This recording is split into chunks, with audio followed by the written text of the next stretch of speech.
Lip ڈالتے ہوئے کیا پڑھنا چاہیے؟ پہلے بھی مسئلہ ہم بیان کر چکے. پہلی لپ جب ڈالے آدمی مٹی کی، مٹی ڈالنی چاہیے. یہ مٹی قبر پہ ڈالی جاتی ہے، یہ قیامت میں نامہ اعمال میں تلے گی.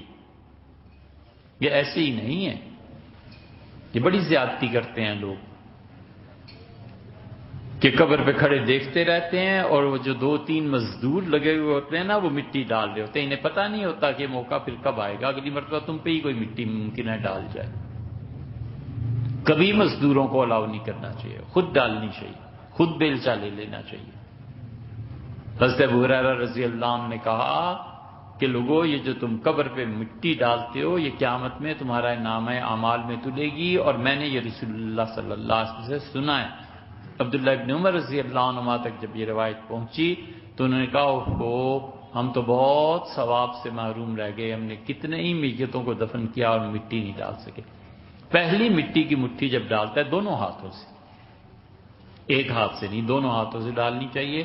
اس پہ وہ پڑھنا چاہیے. حضور صلی اللہ علیہ وسلم پڑھتے تھے منہا خلقناکم، تمہیں اس مٹی سے پیدا کیا ہے، وفیہا نعیدکم، دوسری مرتبہ مٹی ڈالتے ہوئے کہ اسی میں تم لوٹ کے آج واپس جا رہے ہو.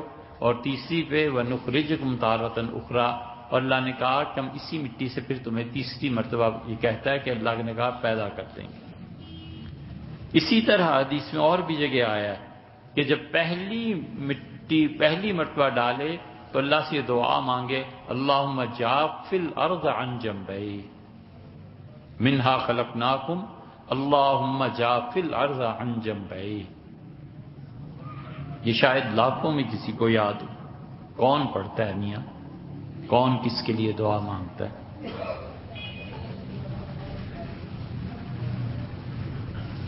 اس کا مطلب کیا؟ بنیادی انسانی حقوق اور اہل ایمان کی ایک دوسرے سے محبت، اس تک سے ہم محروم ہو گئے. پہلی مٹھی جب دونوں ہاتھوں سے ڈالتا ہے، پھینکتا ہے تو پڑھے منہا خلقناکم اللہم جافِ الارض عن جنبی، ہم نے تمہیں اس سے پیدا کیا مٹی سے. اے میرے پروردگار، قبر کی سائیڈز، دونوں اطراف قبر کی، اللہ انہیں دور دور کر دے کہ اس کی پسلیوں کو نقصان نہ پہنچے.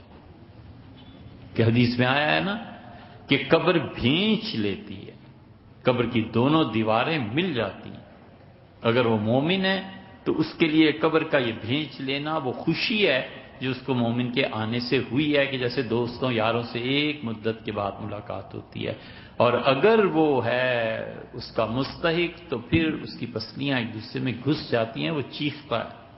یہ اس کے لیے دعا ہے اللہم جافِ الارض عن جنبی، اللہ اس کے دونوں طرف کی دیواروں کو دور دور کر دے.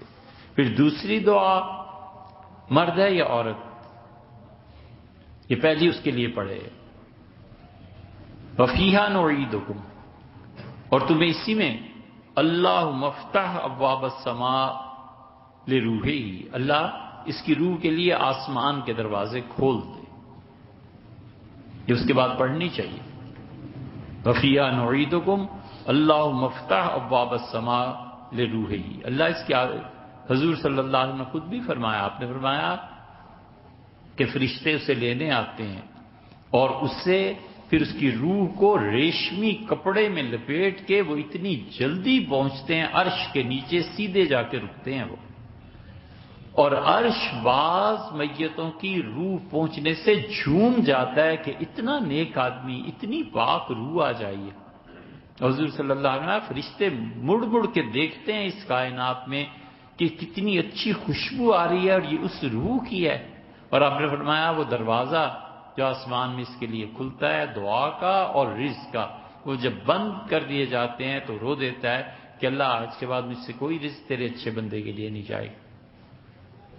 تو اس لیے یہ پڑھے یفیہا نعیدکم اللہم افتح ابواب السماء لروحی، اللہ اس کی روح کے استقبال کے لیے آسمان کے دروازے پروردگار کھول دے تاکہ عرش تک یہ پہنچے.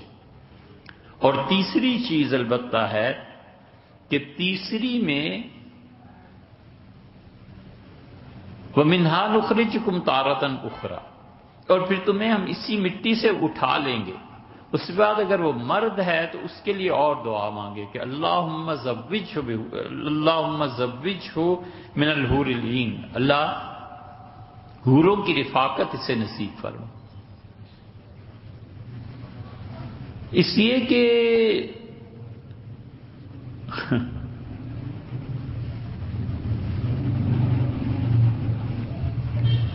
جو آدمی پاک زندگی گزارتا ہے نا، یہ حوروں کی رفاقت اسے نصیب فرما، یہ کوئی ہنسنے کھیلنے کی بات نہیں ہے. ساری زندگی اس نے روزہ رکھا تھا نا، 60-70 سال، کتنے ہی مواقع آئے، اس نے اپنے آپ کو بچایا اور روزہ رکھا تھا نا. تو اب روزہ افطار کرتے ہوئے جیسے وہ دنیا میں شربت پیتا تھا، دنیا میں پانی پیتا تھا، دودھ پیتا تھا، تو اس لیے دعا کہی گئی کہ جو روزہ ہے نا وہ حوروں سے افطار ہو. اس کا صوفیہ جس پاکیزگی کی تعلیم دیتے ہیں نا، وہ یہی کہتے ہیں کہ روزہ رکھنا ہے اور اس کی شام روح کے نکلنے کے بعد ہوگی. اور ایک تم روزہ رکھتے ہو جس کا افطار مغرب کی اذان کے ساتھ ہو جاتا ہے، اور ایک پوری عمر کا روزہ رکھنا ہے. یہ جو لوگ خوش نصیب پوری عمر روزے سے رہتے ہیں نا، یہ ان کے لیے. اور اگر وہ عورت ہو تو اس کے لیے اللہم ادخلھا الجنۃ برحمتک، اللہ آپ اپنی رحمت اور مہربانی سے اس کو جنت دے دیں. یہ دعائیں بھی اس کے ساتھ پڑھنی چاہیے تینوں. ایک سوال یہ پوچھا ہے کہ